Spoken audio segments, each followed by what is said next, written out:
Earlier in the week, somebody commented on one of my videos saying that I look like one of the members of the new Odd Squad. And when I looked that up, man, that's a pull. That is a pull. It's because, look, my uniform is it's a suit. It's a suit. Like, I'm all dappered up and stuff.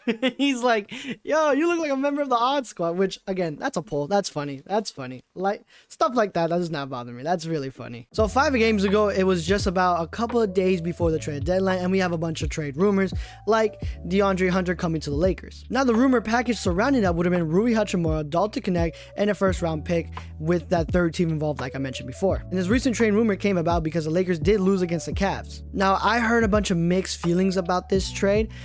I was on the side of liking it a little bit more, but I was still a little hesitant because we had to give up Rui Hachimura. Like, yes, we would have gotten better defensively, but our three-point percentage would have taken a massive hit. But it all came down to the asking price. The Lakers were probably going to be asking for too much, especially for those undesirable picks, and we just traded him away for Keon Ellis. Yes, the package surrounding DeAndre Hunter, Keon Ellis, and Dennis Schroeder happened during this week, which I was so upset, man.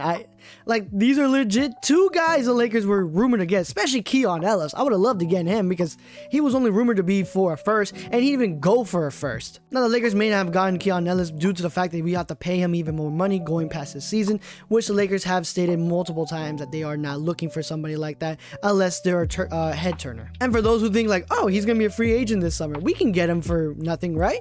No, the Cavs can give him a $52 million extension for 3 years. We don't got that kind of money. We barely have $60 million that are rumored to have if we do not sign LeBron James, which, yes, now it's starting to look like he is not going to come back at all because it's stated that this is going to be his final season with the Lakers. Now, at this point, a lot of fans were thinking, man, we're not going to get anybody. We're not going to make any trades, but guess what? We did make a trade. We traded away Gabe Vincent, a second-round pick, and we got Luke Kennard. Now, his defensive efforts is something, you know what? Just turn away. Just turn your head because it's not good. It's not good.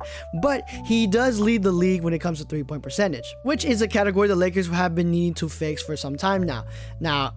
A lot of people were saying, why not just trade away Ayton? The only organization that had any interest in Ayton was the Pacers, and we don't know what they want now. But the main reason why they made this trade is because Luke Kennard is an expiring contract. They're trying to keep flexibility so they can make a big splash during the summer, which now the Lakers have cemented their spot in line to offer their package, which, by the way, we would have to do probably a sign-and trade for either Rui Hachimura or AR. And guys, let me tell you, that's just to make the money work. We still have to offer them our 3 first-round picks and then center that around our other packages of players. Now, me personally, I do not want to see AR get traded. The man comes back from injury, plays 25 minutes, and drops 35 points against the 76ers. That is almost unheard of, and you want to trade him away for Giannis Antetokounmpo?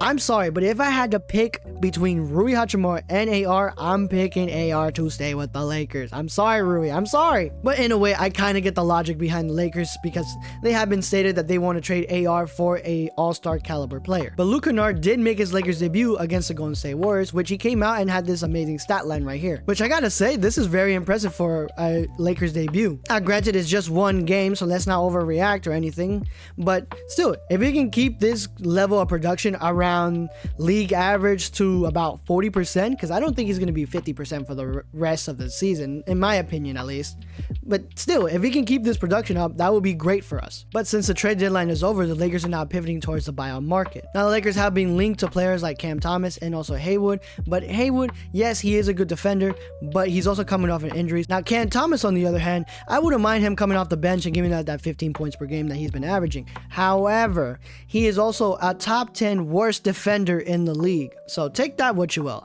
Me personally, I wouldn't mind a Cam Thomas buyout because it's a buyout. It's pretty cheap, but at least try on defense at the very least. I mean, I'm not expecting him to be like Vando hustling or anything, but put a hand up or something. Now to fill out the 15 roster spots, the Lakers are also going to be looking at their two-way guys and seeing if they can convert one of them into a standard contract. And now we also got reports that they already did that with Kobe Buffkin. Now, if the Lakers want to sign anybody off the buyout market, they would have to do one of 3 things. They would have to, 1, either waive Maxi Kleber or Bronny James.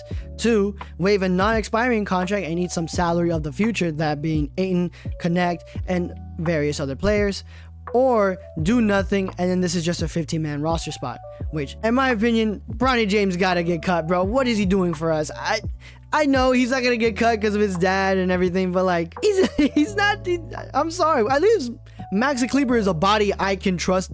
Well, I don't know about trust, but he's the big body that I can throw in there when Ayton's being a big baby. Also, fun fact, during this stretch, prior to the 76ers and Warriors game, we were actually a top 15 team when it comes to defense in the NBA, which was very surprising to hear, especially the way we were playing defense when games we were losing in the Cavs and also the Knicks game. Now, don't get me wrong, we're probably still one of the worst defensive teams in the league, but at least there's some improvement to be had. But of course, what do you guys think? I'd love to hear what you guys think in the comment sections down below. Now, with that being said, let's go on to the 5-game predictions. The first game of this 5-game prediction is going to be up against the OKC Thunder. Now, this is going to be the first night of a back-to-back. The next night is going to be up against the Spurs, which, yeah, I don't know, schedule makers. Why do this? The week before All-Star break, you give us the top 2 teams in the West. Why? And the worst part about it, OKC's not even coming off of a back-to-back. They're going to be fully rested and healthy. That is all speculation because, again, we don't know if Luka Doncic is going to play, but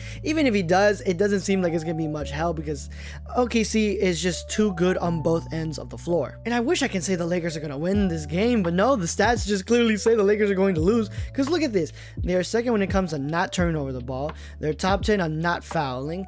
They are fourth when it comes to offense. First when it comes to defense, and then they're the number 1 team when it comes to net rating overall. Like, the only bad thing you can say about this team is that, yeah, they don't really share the rock that much, and they're an average rebounding team as a whole. Also, the 3-point percentage being 13th overall. Still, like, this team is going to kill us. Now, at the time of this recording, they have been having a really bad slump. They are 5-5 in the last 5 games, but regardless of that, I still think OKC Thunder is going to come out with a win. Now, the second night of the back-to-back is going to be up against the Spurs, like I mentioned before, and the Spurs, yeah, that's another tough one, bro. Another team that is league average when it comes to assists, second best team when it comes to rebounding, so we're gonna get killed because Ayton just simply isn't enough. Seriously, oh man, why can't we get the version of Ayton from like the first 2 months of basketball?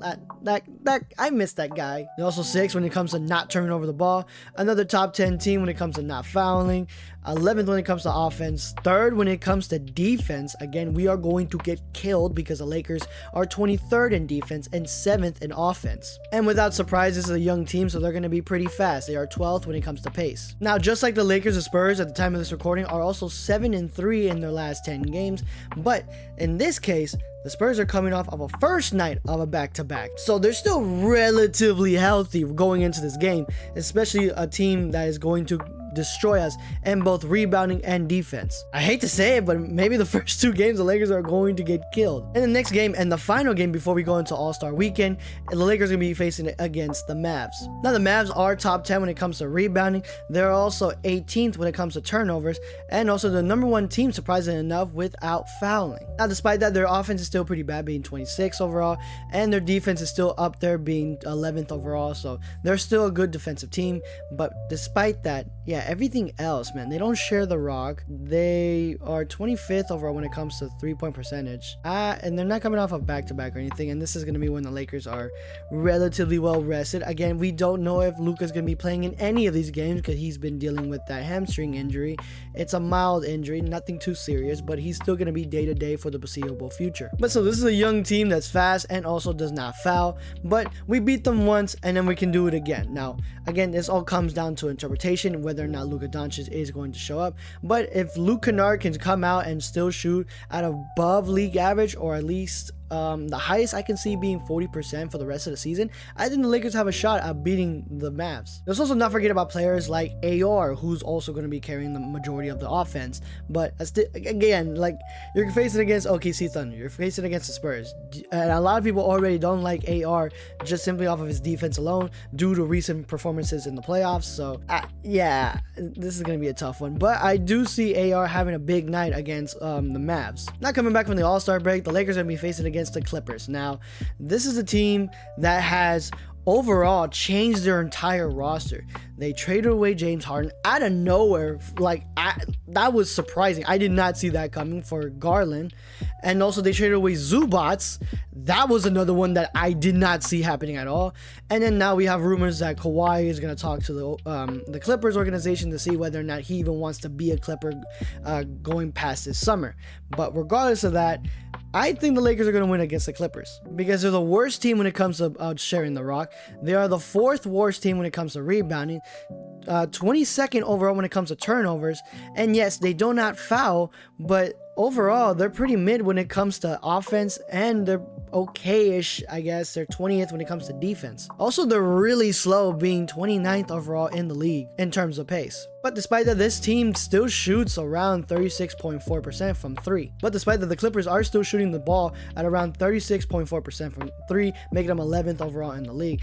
But this is also the second night of back-to-back for the Clippers. So that's usually a trap game, and that's usually when players are kind of tired.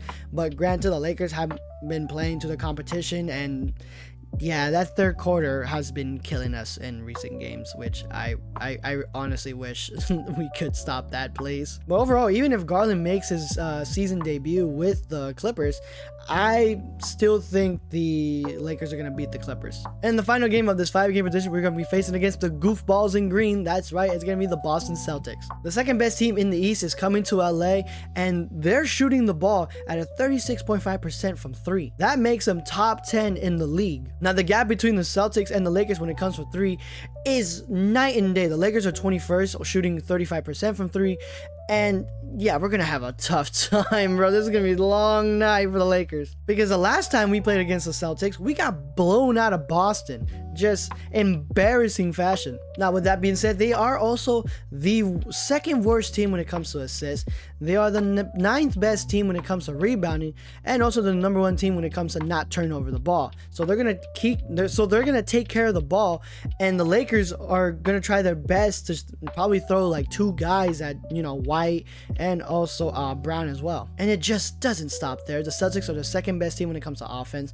They are the 10th best defense in the league, and despite that, they're also really slow when it comes to overall pace, being 30th. And the Celtics have been on a huge heater. In the last 10 games at the time of this recording, they are 8-2, and they're not coming off of any back-to-backs, meaning the Celtics are going to come to LA with fresh legs. Now, with a young team that is great on both ends of the floor and also not turning over the ball, it's going to be tough because, again, the Lakers have had a terrible record when it comes to teams above 500. From the last time I checked, I think our record is like 11-14 when it comes to teams that are above 500. And in this 5-game road trip, we're facing against 3 of them. So overall, I have the Lakers going 2-3 in the next 5 games. But of course, what do you guys think? I'd love to hear what you guys think in the comments down below. Click like, share, and subscribe. Ring that notification bell so you never miss out on any live show or videos when they get posted. And until next time, everybody, see ya and stay safe.